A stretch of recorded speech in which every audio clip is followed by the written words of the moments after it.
I went to my first ever anime convention, AnimeCon 2025 in London, to promote my indie digital trading card game. This video is going to explore why I decided to go, how I ended up getting a spot, what the experience was like, and also how I got ready for it. First up, I guess it only makes sense to start with why I decided to go to AnimeCon. Now, I've been working on this digital indie trading card game called Summoner's Nexus for the better part of the last 3 to 4 years, and it's just gotten to its pre-alpha state where people can actually download it and play it right now. We reached that point around January of this year, and it was about then when I realized, like, oh, this is like a game, but in order for it to like actually be a proper game, I need people who are going to play it. So I had already created this YouTube channel to try and promote the game, and I was doing everything that I could, trying to like get sponsorships and anything really to get the word out there. And that's when I had the idea of taking the game to conventions. It's one of a number of things that I thought could work, and so I sat down one evening and I looked up all of the conventions taking place in the UK where I'm currently based. Not just anime conventions, mind you, specifically anime, gaming, and card-focused conventions. Now, most, if not all of these were already sold out from a vendor perspective, right? You could still buy tickets to attend the event as a guest, but if you wanted to be a seller or a trader or a dealer, pretty much everything was already taken. That was my first big lesson as a vendor, is finding out that these events are massively, wildly competitive from a seller perspective. Like within, I would say, half an hour at most, you will find that the seller tables at the conventions would just fly off of the shelves. And so what I ended up having to do was join the waiting list for as many of these conventions as I could, and if anyone dropped out of them, then I might get a chance to like grab their spot. So that's just it. I spent a lot of time waiting, right? Just waiting to see if I would get a response. And Anime League is it's an organization, and they run like multiple anime cons across the UK every year. And so I just applied to every single one that they were hosting, hoping that I would randomly get a spot at any of them, right? Just like something that I could use as a trial run or something to get a feel for what the experience would be like, right? Nothing major, nothing huge. And then one Friday afternoon, I'm chilling at my house and I get a message saying that, oh, hey, you were on the waiting list for AnimeCon London. A spot just opened up for an artist table in Artist Alley. Do you want it? And I was like, obviously, yes, take my money. I want the spot. And in truth, I didn't really know what kind of table or what kind of spot would be like best for what I was doing. I was just happy to be getting a shot at like actually doing something at a convention this early into me putting this plan into motion, right? This was, the con was taking place in February, right? February 22nd was the date, and I had only started putting feelers out like a little while before that. I mentioned that because part of the experience was learning that I may have been better off if I had gotten a different kind of table in a different location, but at this point, I'm just happy to be getting a spot at the event. Now, as for how I got ready for the event, I will be completely honest in saying I had absolutely no idea what I was doing. I looked online to see if there were any like cohesive or concrete guides on how to prepare for a convention, and what I found was that like there wasn't anything holistic. Like there was no one spot or one video I felt like that gave me everything that I needed to attend my first convention, but I compiled the information that I could find into like a checklist of things that I thought would be relevant or important to get. So I got things like, okay, I knew that I would need a banner, right? I decided to get one made, like printed. I used art from my game/book, so I got myself a poster made that was really, really cool. And then I got myself a tablecloth because I saw like, okay, there were a lot of people mentioning, oh, you need to bring your own tablecloth. That'll be something, because like the event might not give you one. So I was like, okay, a tablecloth. I would not have thought of that had I not seen that in a video somewhere. A lot of people were like, oh, bring snacks, bring drinks, bring this, bring that, because you don't want to like leave your table alone to go take a lunch break if you can avoid it. So I was like, oh, okay, I'll stock up on some snacks, some energy drinks. That's like, yeah, that's good. I also figured that if I was going to have a seller's table, I should have something to sell. Even though the game is fully digital, I decided to print out some novelty cards of my favorite card art in the game, and then sell those along with codes that would allow people to unlock those cards in the actual app once the full game is released. I got myself a card reader that I could use to accept transactions, but people also recommended having like coins for anyone who wanted to use cash. That way you could give them change if the need arises. They also recommended having like, oh, paper, pens, wipes, like the basic necessities. Once I decided what I was going to be getting, I placed some orders on Amazon with Amazon Prime and on Canva, where I had to use express shipping because of like the short notice that I had for when I needed the products to arrive. And I got to work putting every single card inside of a card sleeve, which would then go inside of a binder. It was a long and tedious process, but my mom helped, so that was really, really nice. My mom also came with me on the day where we were setting up for the convention, right? The Friday before everything went down, they told us sellers that we could come over to Artist Alley and set up our stalls in our booth. So I took my suitcase of stuff and I drove into London. Now, there were so many things that I learned, so many things that I noticed. The very first thing was that the hall was nothing like I was expecting it to be. This was my first ever convention, not just like as a seller. I had never been to an anime con before, so I had no idea what to expect. And so for the layout of it, I just assumed we'd be in this wide open hall, and some people were, but instead they had like a corridor for the artist alley and then individual rooms that you could go and set up in. Now, I was a little bit late for when they told us to come set up, and the tables were given out on a first come first serve basis, so you got to choose your spots. And I thought that, you know, this meant that I was going to end up with an awful spot. So when I got there and I asked the people in charge, like, oh, where am I like allowed to set up? And they were like, oh, hey, there's a couple of spaces in the very first room on the hallway. I was like, yo, I'm lucky, I'm blessed. And in a lot of ways I was, but there were some issues with that will come back to bite like later on that I'll explain. So I set up my stall, and with the encouragement of my mom, I spoke to some of the people who were like setting up around me, and they were so, oh my goodness, the people I was like surrounded by for this convention. I don't think I could have asked for a better group of people to like be beside during my first ever convention, because one, they all had like their own awesome like cool art. Some of them were like veterans, really experienced, and then one of the girls who was right next to me, she had never done a convention before either. This was also her first convention, so like you got a good mix of everything, something to help calm the nerves, but also some guidance, which was like it was just good vibes all around. According to them though, that's just every convention. Like everyone who you meet in an artist alley is generally going to be really, really nice, which I am inclined to believe, because if you're out here promoting and like sharing your art with the world, I would assume that you have like good intentions and you're at least a somewhat charitable / kind person. So the day of the convention itself came around, and I learned so many things so quickly. Like first off, my mom had given me sweets to try and like attract a wider audience, like entice people to come and check out the table. And I was like, oh yeah, that's a fun idea. No one else on the floor was doing that, right? Like everyone was just letting their art speak for themselves and like draw people over like on its own merits. And so I immediately just snuck those sweets back under the table.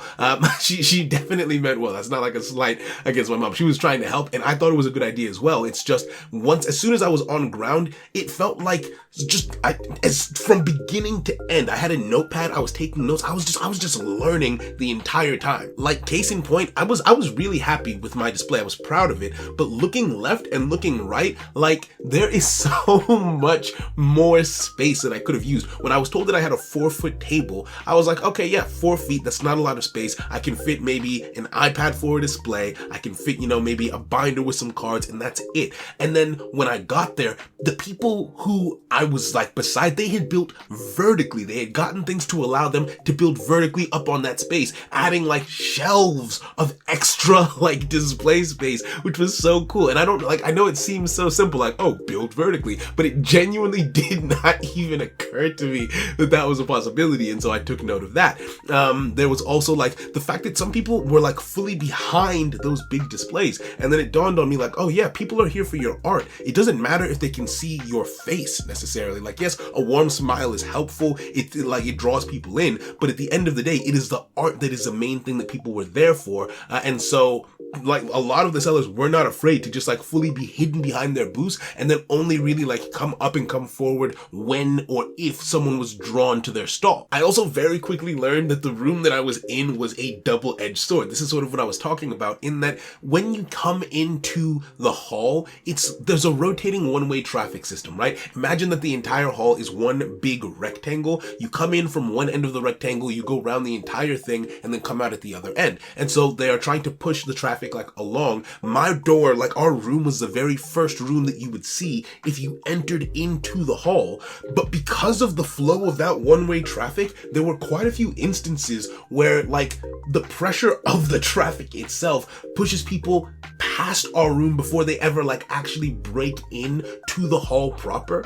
And so that was actually taking some traffic away from us. And then that's sort of when it hit me of the pros and cons and why some of the more experienced sellers might have been avoiding the room. And this could just be me looking too far into it. Obviously, like I was there to try and learn as much as I could. But the rooms were optional, right? Like you can stop by the rooms as you go through that rectangular one-way system, but the hallways are mandatory, i.e. if you are positioned in one of the hallways that is part of the flow of traffic, people are guaranteed to see your stall as they pass by, right? Like it just means that you're gonna have more eyes on your work over the course of the event. Now, at first I was like, oh, that means the hallways are objectively better, and I don't know if that's the case. Like, when it comes to the hallway, there is this very strong flow of traffic, and so people don't always have time to stop and appreciate the work properly and like get into a conversation, which is something that I would probably want for my work, because again, it's not just art that I'm selling. I'm trying to get people into and invested in my digital trading card game. And so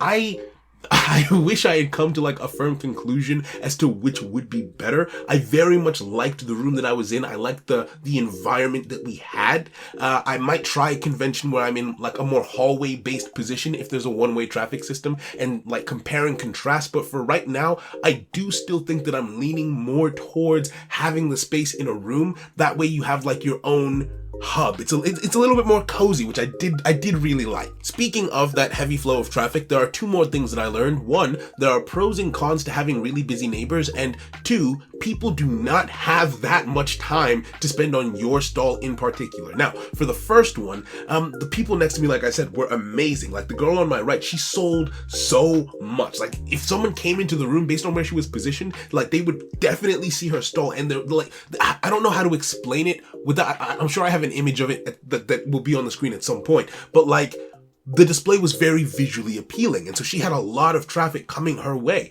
and I was like, oh, this is awesome, because that means that people will stop by her and maybe see me afterwards. But the thing was that I started to realize is she and I made very different content, right? Like hers was more like K-pop, K-drama themed, like that kind of thing, and so it was a completely different audience of people, and that crowd sometimes made it so that there wasn't enough space for the traffic to like flow properly, which might have had an impact on the number of people who stopped by my booth. Honestly, I'm not saying that as like, oh, I'm jealous, I wish the people at her booth stopped by my, no, it's more so like I'm trying to analyze and learn and see like, okay, are there any things that were in or out of my control that I could have done better?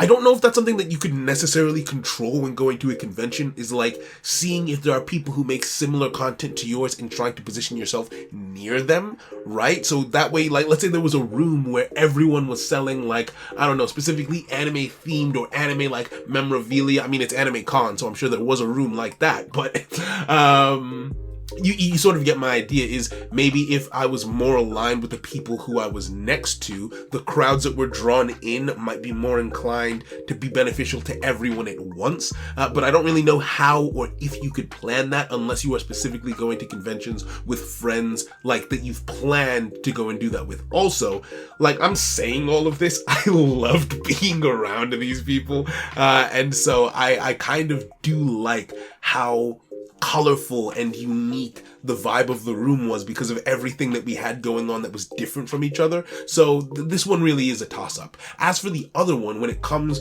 to the flow of traffic affecting like my project, my initial plan was to have people like, oh yeah, I'll use an iPad to like quickly teach people the rules of the game, maybe have them do a demo. No one has time for that, right? Like I quickly learned that was not going to work, and so I started instead having a pre-recorded video play over and over again on the iPad. The trailer specifically for the game play on the iPad, and then when that iPad died after day one, because my iPad kept on dying on day one, so I bought a second iPad that I could use interchangeably, and I also had some power banks because there wasn't a supply of power. You had to pay for that. Well, I mean, they said you had to pay for it, but there were just sockets around and no one really looking at them, but I didn't want to step on any toes, so I didn't use them.